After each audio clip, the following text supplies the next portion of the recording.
Everyone, welcome to Z chem chemistry classes. तो भाई आज के इस प्यारे से छोटे से लेक्चर में हम करने वाले हैं, बड़ा ही सिंपल सा टॉपिक है, नाम है उसका factors affecting CFSE. Sir crystal field stabilisation energy को कौन कौन से ऐसे फैक्टर्स हैं जो अफेक्ट करते हैं।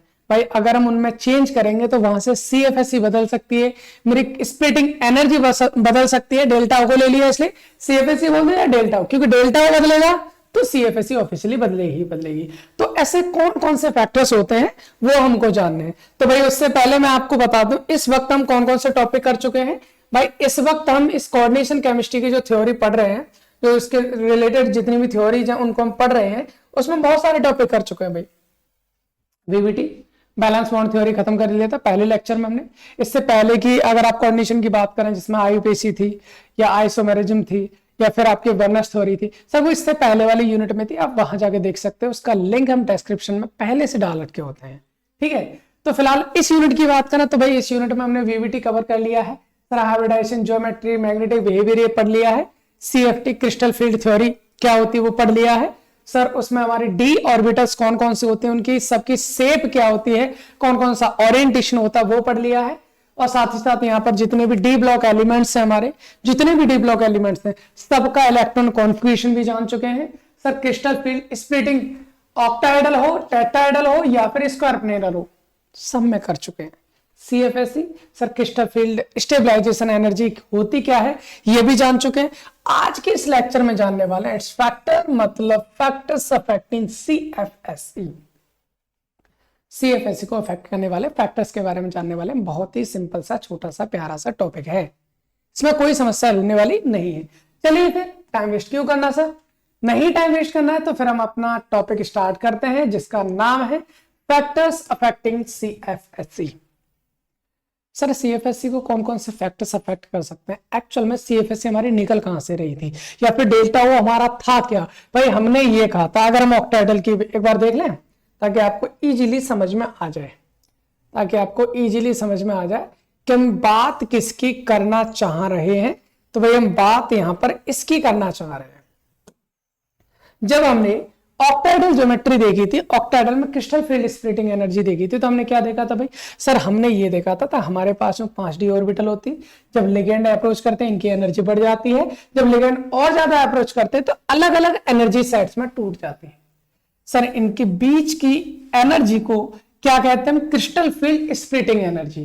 क्रिस्टल फील्ड स्प्लिटिंग एनर्जी, अब ये क्रिस्टल फील्ड स्प्लिटिंग एनर्जी जो है, ये जो क्रिस्टल फील्ड स्प्लिटिंग एनर्जी है जितनी ज्यादा होगी सीएफएसई उतनी ज्यादा होगी, क्योंकि इसका फॉर्मूला हमने यहां पर लिखा था भाई, इसका फॉर्मूला हमने लिखा था कि अगर हमारा डेल्टा ओ की वैल्यू ज्यादा होगी, डेल्टा ओ की वैल्यू क्या होगी हमारी ज्यादा होगी, तो हमारा सीएफएसई भी ज्यादा होगा। ये हम ऑक्टाहेड्रल की बात कर रहे हैं, चाहे तुम्हारा टेट्राहेड्रल हो, चाहे तुम्हारा स्क्वारपेनिडल हो, चाहे तुम्हारा ट्राइगोनल बाइपिरामिडल हो, या कोई भी ज्योमेट्री हो, हर केस में यही होता है, स्प्लिटिंग एनर्जी ज्यादा सीएफएसई ज्यादा। अब बात ये होती है सर स्प्लिटिंग एनर्जी जो है वो डिपेंड किस पे करेगी, स्प्लिटिंग जो एनर्जी है ये डिपेंड किस पे करेगी। सर ये डिपेंड करेगी आने वाले लिगेंड्स, लिगेंड जितना अंदर तक आ सकते हैं उनका एक्सटेंट जितना ज्यादा होगा, रिपल्सन उतना ज्यादा होने की वजह से इनकी एनर्जी और ज्यादा बढ़ जाएगी। कहने का मतलब ये लिगेंड पर डिपेंड करेगा सर, मतलब कहने का ये है लिगेंड के एक्सटेंट पर डिपेंड करेगा, मेटल और लिगेंड कितने नजदीक आ रहे हैं। तो जितने नजदीक आ सकते हैं इनके बीच की एनर्जी उतनी ज्यादा स्प्लिट हो जाएगी, मतलब डेल्टा ओ की वैल्यू बढ़ जाएगी, और डेल्टा ओ की वैल्यू बढ़ जाएगी तो सीएफएसई भी बढ़ जाएगी। सर कुल मिलाकर कहने का मतलब ये है कि लिगेंड और मेटल के पास आने का फंडा है, बस जितना ज्यादा पास आएंगे सीएफएसई उतनी ज्यादा हो जानी है। चलिए सर एक काम करते हैं, फिर एक काम करते हैं, क्या करते हैं, यहां से तो मेरे को समझ में नहीं आया, कोई बात नहीं, आ गया समझ में, बहुत अच्छी बात है, नहीं आया समझ में लोड नहीं लेना है। अब हम एक काम करते हैं, इसको फैक्टर्स को वन बाय वन समझने की कोशिश करते हैं। पहला फैक्टर सर हम जानना चाहते हैं oxidation state, oxidation state of metal जो भी है मेरे पास, यानी जो सेंट्रल मेटल एटम होता है, सर सेंट्रल मेटल एटम की ऑक्सीडेशन स्टेट पर मेरा डेल्टा ओ यानी कि स्प्लिटिंग एनर्जी या फिर सीएफएसई डिपेंड करती है। हम कहेंगे सर कैसे डिपेंड करेगी, जरा बताएंगे? बिल्कुल बताएंगे। एक बात सोचो भाई, एक बात सोचो, हमें डेल्टा पता करना है स्प्लिटिंग एनर्जी किस में ज्यादा होगी, ऑक्सीडेशन स्टेट बढ़ाने पर ये बढ़ेगी या ऑक्सीडेशन स्टेट घटाने पर ये बढ़ेगी, कब पता चलेगा? तो देखो एक चीज सोचो भाई, मेरे पास में मान लीजिए मेरे पास Fe है, ठीक है, Fe पे +2 है, दूसरा मेरे पास Fe है और एक Fe पे क्या है +3 है। हमें दोनों में क्या पता चल रहा है? इसमें और इसमें ऑक्सीडेशन स्टेट इसकी ज्यादा है क्योंकि इस पर +3 है, इस पर है +2, जाहिर सी बात है, कोई प्रॉब्लम नहीं।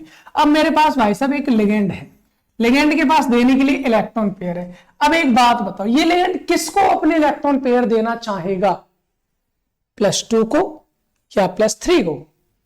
तो जाहिर सी बात है सर, इलेक्ट्रॉन है, इलेक्ट्रॉन पे नेगेटिव होता है, नेगेटिव को क्या चाहिए सर, पॉजिटिव चाहिए। इसके पास भी पॉजिटिव है, इसके पास भी पॉजिटिव है, लेकिन उसको क्या चाहिए, लालची तो हर बंदा होता है ना, जितना ज्यादा पॉजिटिव वहां जाना अच्छे से पसंद करेगा। तो भाई ये लोन पेयर चाहेंगे कि मैं इसके पास जाऊं, क्यों? क्योंकि इसके पास पॉजिटिव ज्यादा है। जब इसके पास जाएगा इसके पास भी, लेकिन इसके पास कम जाएगा, इसके पास ज्यादा जाएगा, यानी कि ज्यादा एक्सटेंट में जा रहा है, ज्यादा एक्सटेंट में जा रहा है, तो इनके बीच की जो एनर्जी है डी ऑर्बिटल्स में, उनकी बीच की एनर्जी ज्यादा टूट जाएगी।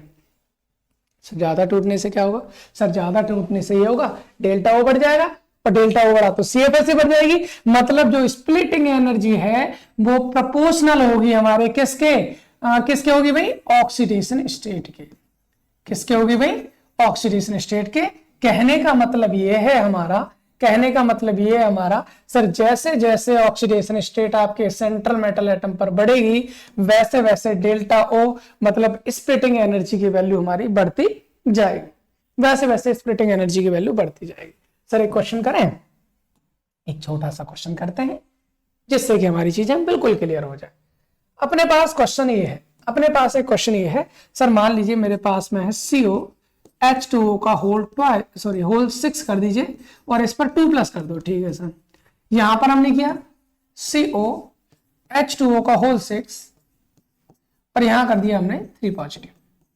सर अगर आपसे कहा जाता है इन दोनों में से CFSE बोल दो या फिर डेल्टा O बोल दो, दोनों में से कोई भी चीज बताओ किसकी ज्यादा होगी, आप निकाल के देख लेना, भाई H2O जो होता है +3 फेज में, यहाँ स्ट्रॉन्ग लिगेंड का काम करेगा, वीक लिगेंड का काम करेगा, यहाँ लो स्पिन बनेगा, यहाँ स्पिन बनेगा। ये लो स्पिन हाई स्पिन का चक्कर पहले बता चुका हूं। आप CFS निकाल के देख लो, या स्प्लिटिंग एनर्जी अगर इन दोनों में से देखोगे, भाई H2 पे तो कोई चार्ज होता है नहीं, ये तो न्यूट्रल होता है, मतलब 2 पॉजिटिव CO का हो गया, 3 पॉजिटिव यहाँ CO का हो गया। इन दोनों में से ऑक्सीडेशन स्टेट किसकी ज्यादा है? सर इसकी ज्यादा है। अगर इसकी ऑक्सीडेशन स्टेट ज्यादा है तो ऑक्सीडेशन स्टेट ज्यादा होने पर स्प्लिटिंग एनर्जी भी बढ़ जाती है। मतलब इसका सही आंसर ये हो जाना है। सर इसकी CFSE या फिर इसकी डेल्टा O की वैल्यू ज्यादा रहेगी, इसकी हमारी कम रहेगी। आई होप इतनी बात आपको समझ में आ गई है। तो सर सिंपल सा फंडा था, सिंपल सा फैक्टर्स था, इसमें कोई भी प्रॉब्लम हमको आनी नहीं चाहिए, ठीक है सर, नहीं आएगी। दूसरा फैक्टर बता दी, चलो नंबर ऑफ डी इलेक्ट्रॉन्स, बहुत सिंपल सा है, number of D electrons. Sir D electrons का क्या फंडा होगा, जरा बताएंगे? बिल्कुल बताएंगे भाई, डी इलेक्ट्रॉन्स का क्या फंडा होगा बताइए जरा। चलिए डी इलेक्ट्रॉन्स की बात कर लेते हैं, ये भी हम सोच के देखेंगे भाई, ये भी हम सोच के देखेंगे। मेरे पास ये मेटल एटम है, ठीक है, दूसरा मेरे पास ये मेटल एटम है, ठीक है, इसके पास में D2 इलेक्ट्रॉन्स है, ठीक है, इसके पास D4 इलेक्ट्रॉन्स, ठीक है, चार्ज दोनों पे बराबर है। यहां आई लिगेंड भाई साहब, और लिगेंड के पास तो इलेक्ट्रॉन होते ही। अब ये जाना चाहेंगे इन दोनों मेटल्स, बताओ किसके पास अच्छे से जाएंगे, किसके पास अच्छे से जाएंगे। यहां से लिगेंड जाना स्टार्ट किया, ये कहेगा भाई इसके पास 4 इलेक्ट्रॉन है, इसके पास 2 इलेक्ट्रॉन है, 4 इलेक्ट्रॉन है, इसके इलेक्ट्रॉन को रिपल्सन ज्यादा लगाएंगे। भाई ये जो इलेक्ट्रॉन्स हैं, इनमें लगेगा रिपल्सन ज्यादा, यहां रिपल्सन कम लगेगा तो इसकी डायरेक्शन इधर जाके मुड़ जाएगी। खुद सोच के देखो, लिगेंड क्या कर रहा है भाई, इलेक्ट्रॉन देने आ रहा है, इधर से डी ऑर्बिटल बैठी है, डी ऑर्बिटल के पास क्या है, इलेक्ट्रॉन्स हैं, एक डी ऑर्बिटल जिसके पास इलेक्ट्रॉन कम है, दूसरे के पास डी ऑर्बिटल जिसके पास इलेक्ट्रॉन ज्यादा है। तो अगर इलेक्ट्रॉन ज्यादा है वो भी इलेक्ट्रॉन देने आ रहा है, इलेक्ट्रॉन इलेक्ट्रॉन में क्या होगा? रिपल्सन। यहां इलेक्ट्रॉन कम है, रिपल्सन यहां भी होगा, लेकिन कंपैरेटिवली कम होगा। सर कम होगा तो लिगेंड ज्यादा अंदर तक यहां जाएगा, और ज्यादा अंदर तक यहां जाएगा तो सर स्प्लिटिंग भी तो यही ज्यादा होगी, स्प्लिटिंग भी यही ज्यादा होगी। कहने का मतलब क्या है सर?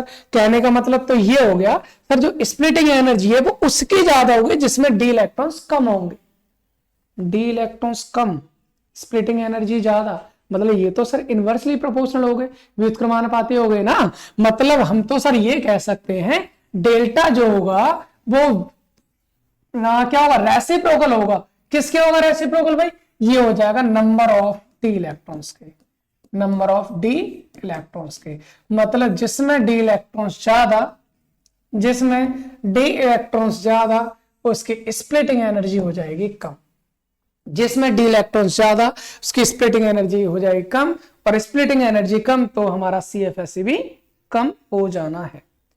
आई होप इतनी बात आपको समझ में आ रही होगी, इसमें कोई भी समस्या नहीं। तो ये तो सिंपल सी बात होगी, जैसे हमने यहां पर बात कर लिया था। जैसे अपने पास मान लीजिए एक ऐसा मेटल है जिसमें D2 इलेक्ट्रॉन्स आ रहे हैं, एक ऐसा मेटल है जिसमें D4 इलेक्ट्रॉन्स आ रहे हैं। पूछा जाता भैया स्प्लिटिंग एनर्जी किसकी ज्यादा होगी? पूछा जाता किसकी ज्यादा होगी? किसकी ज्यादा? जिसमें डी इलेक्ट्रॉन्स कम हो। सर इसमें कम है, इसकी ज्यादा। सिंपल, आप निकाल सकते हैं दोनों में, कोई प्रॉब्लम नहीं है। नहीं है तो फिर सर अगले फैक्टर पे आता है, हम अगले फैक्टर पे आते हैं, दूसरे फैक्टर पे आते हैं, नंबर 3। सर हम थर्ड फैक्टर किसको ले सकते हैं? भाई थर्ड फैक्टर हम ले सकते हैं प्रिंसिपल क्वांटम नंबर। सिंपल सा है, बहुत आसान सा भी, इंपोर्टेंट है। Principal quantum number, principal quantum number सबने पढ़ा होगा। अगर आप लोअर क्लासेस से आए हो, जाहिर सी बात है लोअर क्लासेस से आते हैं सब लोग, हायर क्लासेस से तो कोई नीचे तो आता नहीं, सब नीचे से ऊपर ही जाते हैं, बिल्कुल सही बात है। अब यहां पर देखिए भाई, यहां हम बात करते हैं प्रिंसिपल क्वांटम नंबर की। प्रिंसिपल क्वांटम नंबर तो 4 थे ना सर हमारे, बिल्कुल सही बात है। 4 कौन कौन से थे भाई? Principal quantum number, azimuthal quantum number, magnetic quantum number, spin quantum number, 4 थे, जिसको हम N, L, M, S इनसे दिखाते थे। बिल्कुल सही बात है सर। प्रिंसिपल क्वांटम नंबर अगर बढ़ेगा तो सीधी सीधी बात है, अगर प्रिंसिपल क्वांटम नंबर आपका बढ़ता है तो आपका डेल्टा ओ की वैल्यू भी बढ़ेगी, आपकी डेल्टा ओ की वैल्यू भी बढ़ेगी। सर प्रिंसिपल क्वांटम नंबर क्या है? सर प्रिंसिपल क्वांटम नंबर ये होता है, जैसे मान लीजिए अपने पास ये क्या है, कोई न्यूक्लियस है किसी भी एटम के अंदर, ठीक है। ये न्यूक्लियस है तो ये इसकी पहली सेल हो गई, दूसरी सेल हो गई, तीसरी सेल हो गई, चौथी सेल हो गई। देखिए जरा एक बार, देखिए सर ये हो गई n=1, n=2, n=3, n=4। Sir ये n क्या है भाई? यही तो प्रिंसिपल क्वांटम नंबर होता है, यही तो प्रिंसिपल क्वांटम नंबर होता है। जितनी सेल उतना प्रिंसिपल क्वांटम नंबर। अब एक बात बताओ सर, एक बात बताओ, मेरे पास मान लीजिए 2 इलेक्ट्रॉन n=1 में है और 2 इलेक्ट्रॉन n=2 में है। इलेक्ट्रॉन का घनत्व, इलेक्ट्रॉन डेंसिटी किस में ज्यादा होगी?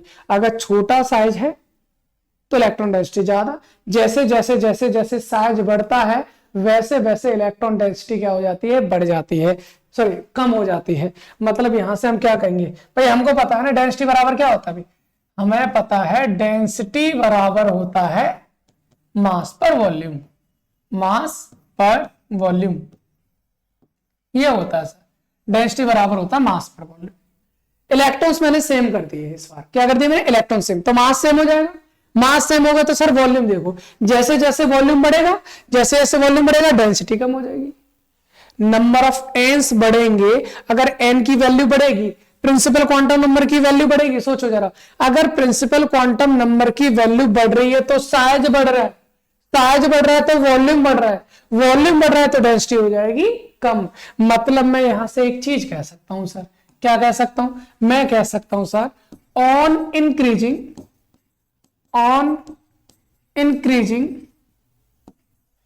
एन, मतलब प्रिंसिपल क्वांटम नंबर बढ़ने पर इलेक्ट्रॉन डेंसिटी डिक्रीजेस। तो भाई इलेक्ट्रॉन डेंसिटी क्या हो जाएगी? कम हो जाएगी। अब एक बात बताओ भाई, अगर हमारा इलेक्ट्रॉन डेंसिटी कम होगी सोचो, अगर इलेक्ट्रॉन डेंसिटी कम होगी तो स्प्लिटिंग एनर्जी बढ़ जाएगी। मींस यहां से कह सकते हैं मींस डेल्टा वैल्यू क्या हो जाएगी, इंक्रीज हो जाएगी। डेल्टा वैल्यू इंक्रीज हो जाएगी। कहने का मतलब है जैसे जैसे एन की वैल्यू बढ़ेगी वैसे वैसे डेल्टा वैल्यू भी बढ़ जाएगी। हमने सीख लिया भैया, कंसेप्ट ही सीख लिया हमने, प्रॉब्लम ही नहीं है कुछ, हमें प्रॉब्लम ही नहीं है। हमको रटना नहीं है भाई, हमको रटना नहीं, इतनी सारी थ्योरी इतनी सारी बुक्स काय को रटना है, हमें अपन को सीखना है, समझना है, कंपटीशन तक जाना है भाई। आगे जाकर तुम में से बहुत सारे बच्चे होंगे जो सीएसए नेट के लिए प्रिपेयर कर रहे होंगे, हैं जो गेट के लिए प्रिपेयर कर रहे होंगे, आईटी जैम के लिए प्रिपेयर कर रहे होंगे, कुछ जो प्रिपेयर कर रहे हैं वो भी देख रहे होंगे। तो सबके लिए जानना भाई, रटना नहीं है। कुल मिलाकर कहने का क्या है, जैसे जैसे प्रिंसिपल क्वांटम नंबर बढ़ेगा साइज बढ़ेगा मतलब वॉल्यूम बढ़ेगा मतलब डेंसिटी कम हो जाएगी तो डेल्टा वैल्यू बढ़ जाएगी। खत्म कहानी। जैसे अपने पास से क्वेश्चन आता है, क्या आता भाई, मेरे पास में 3D सीरीज का कोई एलिमेंट है, कोई मेरे पास 4D का है, कोई मेरे पास 5D का है। अपन पूछता है सर इन तीनों में से CFSE बोल दो या फिर डेल्टा वैल्यू बोल दो, किसकी ज्यादा होगी किसकी कम होगी। तो हम आंख मीच के बोलेंगे सर प्रिंसिपल क्वांटम नंबर बढ़ रहा है तो इनकी डेल्टा वैल्यू भी बढ़े। कोई समस्या बिल्कुल नहीं सर, कदापि नहीं, बिल्कुल नहीं है, कोई समस्या यहां पर नहीं है। चलिए ये बात आपको समझ में आ गई होगी। इसके बाद हम आगे करते हैं भाई, नंबर कितना हो गया, 3 हो गए ना फैक्टर्स, ठीक है। नंबर 4 पे आ जाइए। फैक्टर नंबर 4, और फैक्टर नंबर 4 क्या है sir, factor number of ligands ले लो, नंबर ऑफ लिगेंड्स। भाई जाहिर सी बात है जितने ज्यादा लिगेंड्स आएंगे रिपल्सन उतना ज्यादा, स्प्लिटिंग उतनी ज्यादा। तो हम क्या कहेंगे सर, हम सीधा सीधा बोल सकते हैं ना सर, डेल्टा वैल्यू प्रोपोर्शनल होगी नंबर ऑफ लिगेंड्स के ये क्या होगी भाई, प्रोपोर्शनल होगी। कहने का मतलब क्या है सर, कहने का मतलब ये है, मान लीजिए मेरे पास में कोई मेटल है, इससे लगे हुए हैं 6 लिगेंड, ठीक है। मेरे पास कोई मेटल है, इससे लगे हैं 4 लिगेंड। भाई लिगेंड ज्यादा है तो डेल्टा वैल्यू या फिर CFSE भी उसकी क्या होगी भाई, ज्यादा होगी।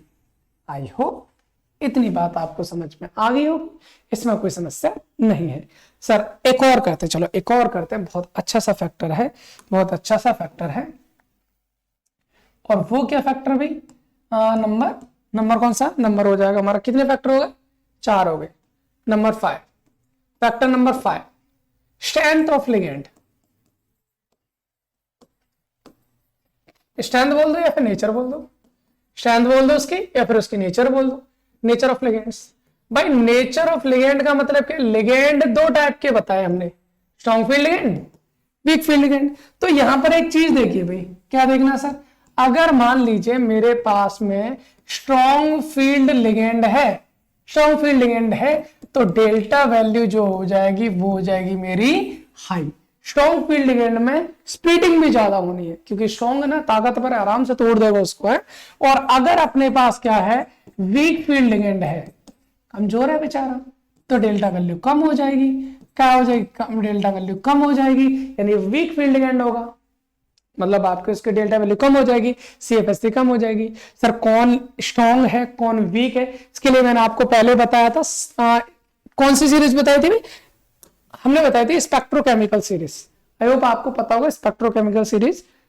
मैंने फिर से आपको दिखा रहा हूं, स्पेक्ट्रोकेमिकल सीरीज हमारी ये होती है जब लिगेंड्स को उनकी स्ट्रेंथ की बेस पर अरेंज कर दिया जाता है। इधर हमारे ये कौन है, वीक फील्ड लिगेंड है, इधर हमारे कौन है, ये स्ट्रॉन्ग फील्ड लिगेंड है। आइज नेगेटिव से लेकर CO की तरफ आओगे तो इनकी स्ट्रेंथ बढ़ती चली जाती है, मतलब ये आपके वीक से स्ट्रॉन्ग होते चले जाते हैं, तो उनका एक क्रम है ना। तो अगर जैसे आपसे इसी में से पूछिए CO है और यहाँ पर मान लो Cl है, इन दोनों में से स्ट्रॉन्ग कौन है, CO, वीक कौन है, Cl। तो इन दोनों में CFSE किसकी ज्यादा होगी, अगर सेम है तो CO वाले की ज्यादा होगी, Cl वाले की कम होगी। बस इतना ही आपको बताना था। आई होप इतनी बात आपको समझ में आ गई होगी, इसमें कोई प्रॉब्लम नहीं होनी चाहिए, क्योंकि सर सिंपल सा टॉपिक था, सिंपल सी कहानी थी, आसान सा टॉपिक था। CFSE क्या होती है और CFSE के अफेक्ट करने वाले फैक्टर्स कौन कौन से होते हैं। अभी जो भी टॉपिक होगा उसको हम अगले लेक्चर में करने वाले हैं, may be Jahn Teller distortion या फिर CFSP के एप्लीकेशंस के साथ आपको मिलते हैं अगले लेक्चर में। तब तक आप एंजॉय करिए और सभी लोगों को जो भी आपको मिलता है, जिनको इन चीजों की जरूरत है भाई, वहां तक ये लेक्चर को पहुंचाओ, शेयर करो। बस इतना ही कहना चाहता हूँ। Thanks for watching.